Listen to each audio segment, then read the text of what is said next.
Assalamualaikum warahmatullahi wabarakatuh. Jumpa lagi dengan Bu Aul. Kali ini kita akan belajar membuat soal ujian online dengan iSpring Suite 9. Kita mulai saja. Kita buka menu iSpring Suite, kita pilih quizzes. Nah, di sini ada dua pilihan, ada graded quiz dan survei. Graded quiz ini untuk tes yang membutuhkan skor, sedangkan survei tanpa skor. Kita pilih graded quiz. Kita mulai dari question group 1. Question group 1 ini kita isi dengan identitas peserta ujian. Nah, kita masukkan pertanyaan, kita klik question atau Ctrl M. Di sini ada banyak sekali tipe pertanyaan. Yang pertama multiple choice, multiple response, pilihan ganda dengan lebih dari satu jawaban, true and false, benar dan salah, short answer, jawaban singkat, numerik angka, sequence mengurutkan, matching menjodohkan, fill in the blanks mengisi bagian yang kosong, select from list memilih dari daftar pertanyaan yang arahnya pop up ke bawah, drag the words menyeret kata, hotspot ini biasanya dipakai untuk guru geografi soal tentang peta, drag and drop ini menarik gambar kemudian mengelompokkannya sesuai golongan, Likert scale ini skala Likert. Yang terakhir adalah esai atau soal uraian. Nah, karena kita hanya ingin menanyakan nama, identitas, maka kita pilih short answer. Yang pertama kita ketik nama lengkap. Nah, karena ini tidak membutuhkan nilai, maka question type-nya saya ganti dengan survei. Karena ini pertanyaan tentang nama harus dijawabkan ya, tidak boleh dilewatkan, maka opsi my skip centangnya saya hilangkan. Untuk pertanyaan kedua, kita bisa klik kanan, pilih duplicate, atau pakai perintah Ctrl C dan Ctrl V, copy and paste. Kita ganti.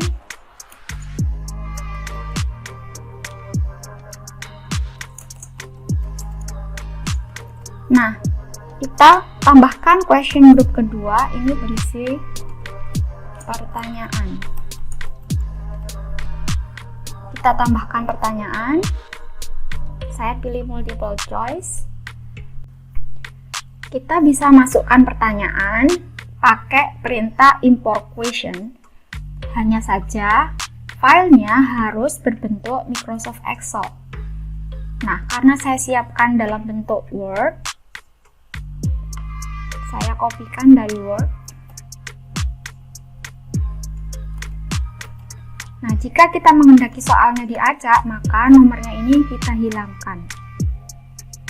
Nah, supaya ketika kita ngopi tidak muncul nomor, maka kita hilangkan perintah numberingnya.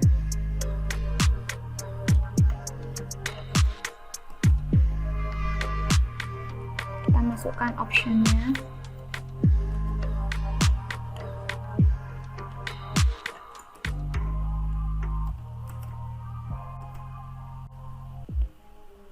Nah, kalau kita perhatikan di sini ada rumus kimia di mana ada perintah subscribe. Ini adalah salah satu keistimewaan dari iSpring Quizmaker di mana kita bisa memberikan perintah subscribe atau superscript. Selain itu ada perintah tentang bold, italic, dan underline. Untuk guru matematika dan fisika jangan khawatir karena di sini juga ada opsi equation. Kita bisa masukkan persamaan matematika di pertanyaan ya. Selain itu ada simbol, barangkali ada lambang-lambang fisika atau yang berbentuk huruf Latin, maka kita bisa klik simbol. Di sini ada feedback. Feedback ini kita bisa Indonesiakan. Misalnya anak-anak menjawab benar, kita kasih feedback, kamu hebat. Atau misalnya salah, kita kasih feedback, maaf, jawabanmu belum tepat. Ini kita bisa kasih soal 10 dan seterusnya. Nah, ini ada perintah branching. Branching itu adalah pertanyaan yang bisa mengalihkan ke pertanyaan cabang berikutnya. Misalnya kita ada pertanyaan ya dan tidak. Jadi kalau dia jawab ya, dia akan menuju kemana. Kalau tidak, dia menuju kemana. Ini namanya branching. Kita nggak ada branching. Nah, di sini ada feedback by result and feedback by choices. Kalau kita pilih feedback by result, nanti setelah soal itu dijawab, maka feedback ini akan muncul. Tapi kalau kita pilih feedback by choices, maka setiap apapun jawaban yang dipilih oleh siswa, ini akan mendapatkan feedback. Misal,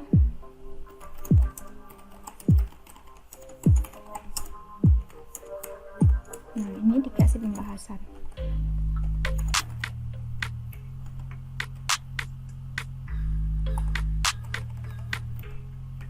Kita tinggal copy and paste.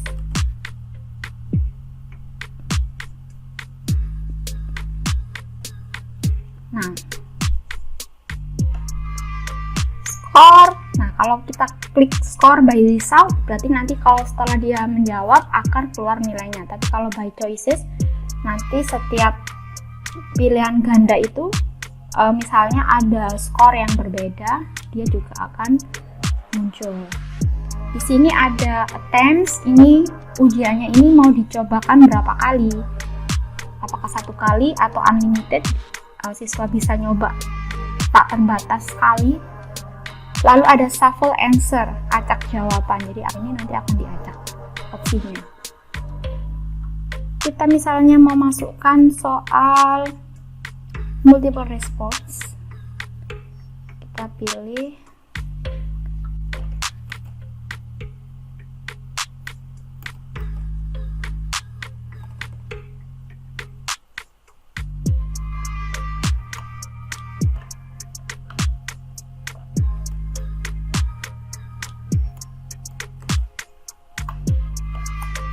Nah, misalnya kita pilih jawabannya ini dan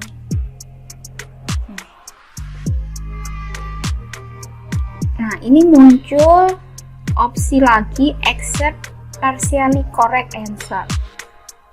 Jadi kalau kita centang, berarti kalau mereka menjawab sebagian, nanti kita terima ada skornya sendiri. Tapi untuk pertanyaan ini anak-anak harus menjawab dengan benar semua, maka ini nggak usah dicentang. Kali ini kita mau masukkan soal jenis tabel. Kita pilih multiple choice. Kalau ada soal berbentuk tabel, ini harus kita masukkan sebagai foto atau gambar ya. Nah, kita masukkan pertanyaannya.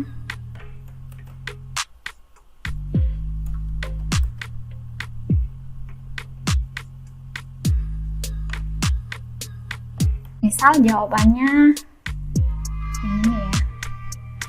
Oke. Nah, bagaimana kalau kita masukkan soal matching, menjodohkan?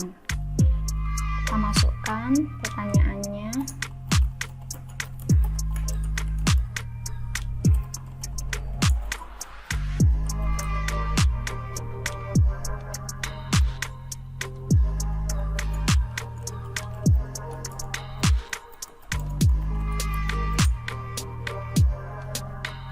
Kita pilih gambar.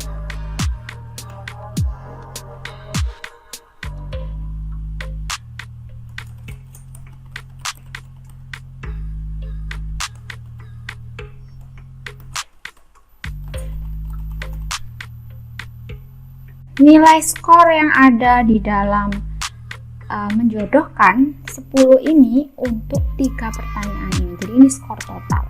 Jadi kalau misalnya kita mau bikin dia nilai per itemnya 10, maka ini kita harus ganti jadi 30 karena soalnya ada 3. Nah, kita klik accept partially correct answer karena kita ingin tidak salah total. Jadi kita kasih respon.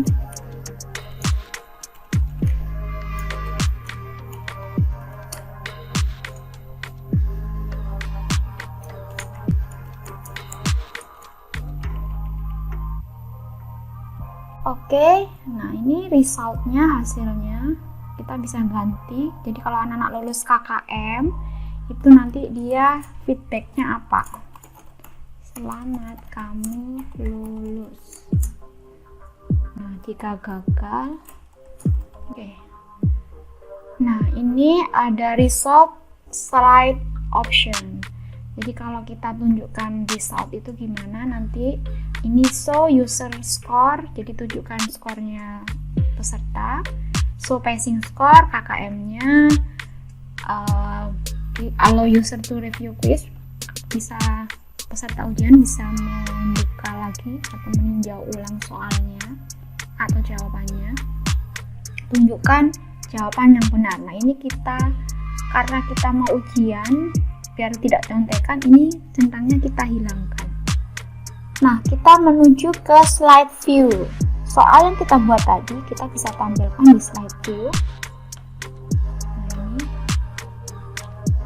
ini kita bisa ganti desainnya. Misalnya kita ambil tema yang ada di templates, misalnya hijau.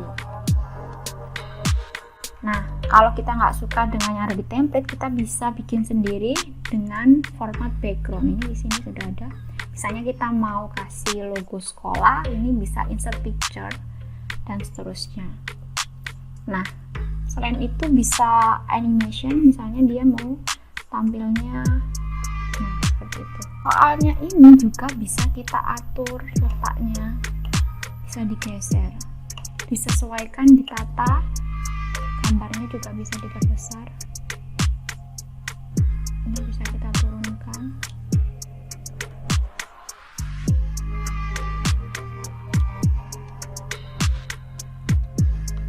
Gambarnya pun ini warnanya bisa kita ganti juga. Bisa kita kecilkan, bisa kita tengahkan. Nah, seperti itu. Ini juga bisa kita ketik.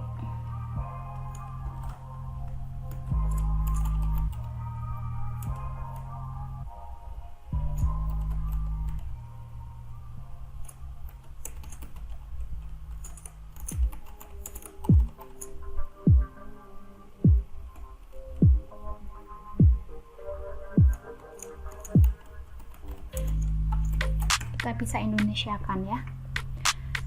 Oke. Nah, sekarang kita masuk ke properties. Ini ada berita player. Player itu untuk mengatur tampilan saat soal ini dikerjakan oleh peserta. Nah, ini ada question list. Nah, ini ada question listnya. Ini kalau kita centangnya kita hilangkan, maka tampilannya pun bisa kita lihat hilang. Nah, ini kita tampilkan untuk memudahkan peserta. Navigation ini juga kalau misalnya kita pilih submit one question at a time, berarti dia akan muncul atau memasukkan jawabannya setiap kali soal itu selesai. Tapi kalau kita submit all at once, jadi kalau sudah selesai semua baru dia bisa submit jawaban.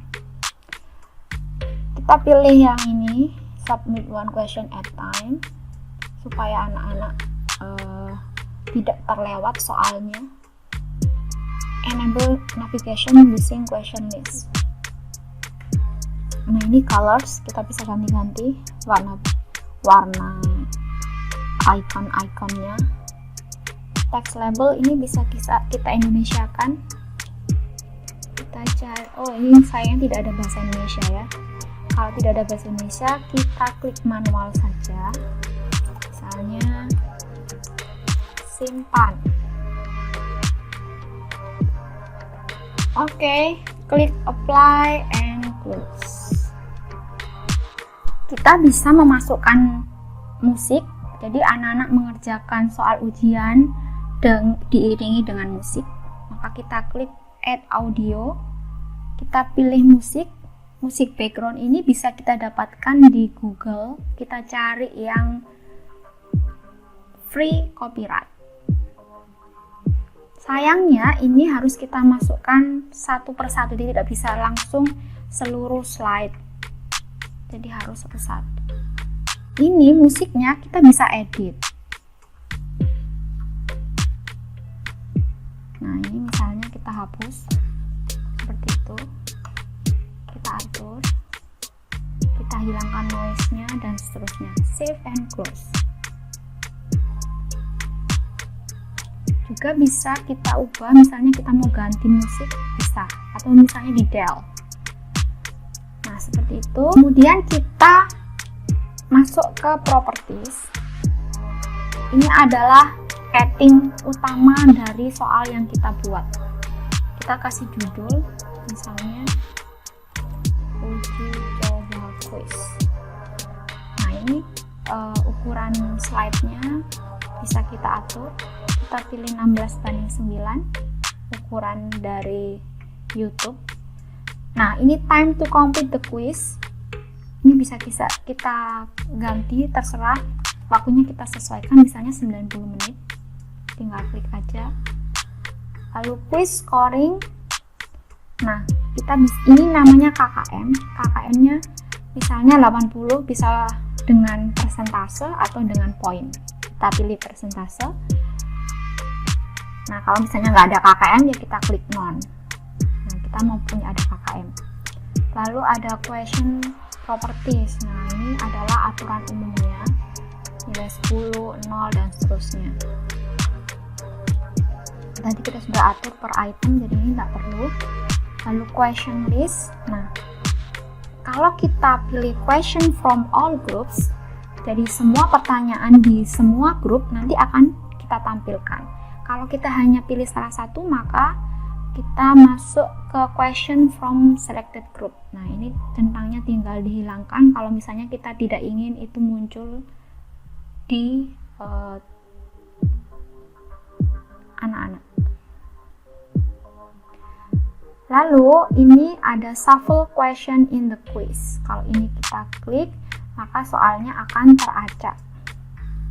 Nah, ini sekarang berikutnya adalah reporting. Jawaban dari siswa ini akan masuk ke email. Jadi kita masukkan email kita.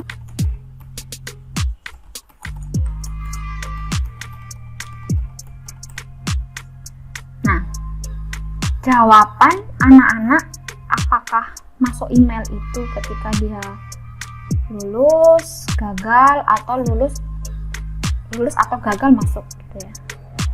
Jadi ini bisa kita atur. Kalau ini kita centang, masing-masing siswa akan mendapatkan email. Ini tidak usah. Nah, kita save. Langkah terakhir adalah publish. Publish ini bisa kita print dalam bentuk Word misalnya, atau kita sisipkan linknya di LMS milik sekolah. Kita bisa menggunakan iSpring Learn. Ini manajemen sistemnya punyanya iSpring. iSpring Cloud ini adalah cloud penyimpanan yang disediakan oleh iSpring. Ini bisa kita gunakan selama kita memiliki akun iSpring. Semua file yang kita atau dokumen yang kita kerjakan dengan iSpring, dia akan tersimpan di cloud. Dengan catatan memiliki akun cloud iSpring. Ini free trial hanya 14 hari. Dalam akun cloud iSpring Suite ini nanti kita akan dapatkan link soal, Lalu link soal tersebut bisa kita bagikan kepada siswa atau disisipkan di LMS sekolah. Jika kita menghendaki soal dikerjakan secara offline, maka kita pilih My Computer. Dalam format HTML5, soal akan ditampilkan di web browser, baik desktop maupun mobile devices. Kita juga bisa mengerjakan soal itu dengan iSpring Player yang bisa kita unduh di Play Store. Ini tinggal kita klik kalau kita inginkan iSpring Player-nya, kita kerjakan di iSpring Player. Kita publish.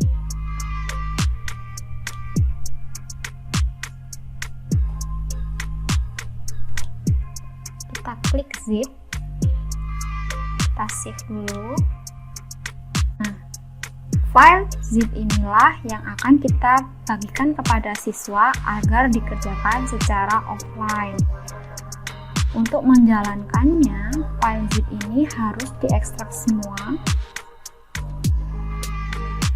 Lalu kita klik yang berbentuk HTML, kita klik, nanti dia akan dijalankan di browser. Ini offline.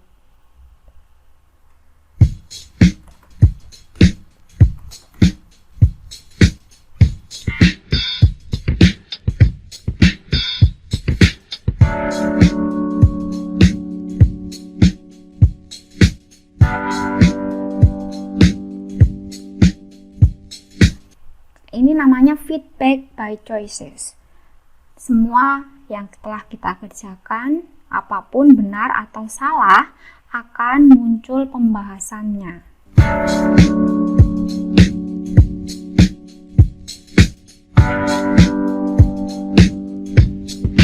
Ini feedback by result. Salah atau benar, feedbacknya hanya benar, kamu hebat.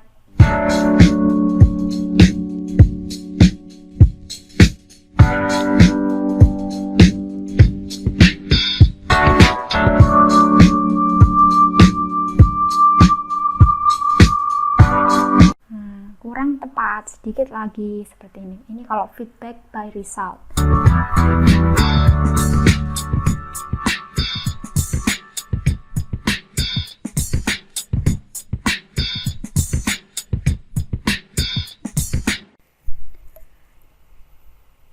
Seandainya tidak memiliki akun iSpring Cloud, soal yang kita buat ini masih bisa digunakan secara online dengan cara mengupload folder yang memiliki nama publish. Kita upload di Google Drive. Nah, setelah kita upload, ini kita setting berbagi. Nah, ini link berbaginya kita tentang siapa saja yang memiliki link.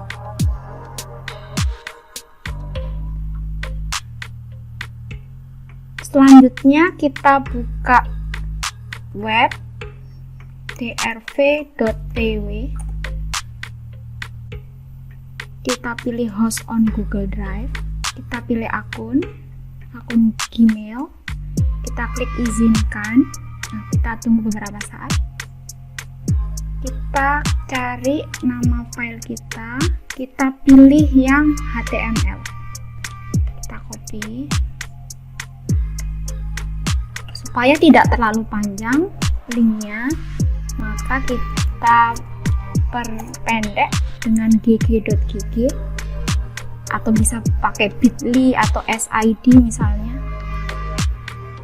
Kita customize misalnya uji coba. Kita shorten. Ini link yang akan dibagikan ke siswa. Demikian pembuatan soal ujian online dengan iSpring Quiz Maker. Selamat mencoba, sampai jumpa di video berikutnya.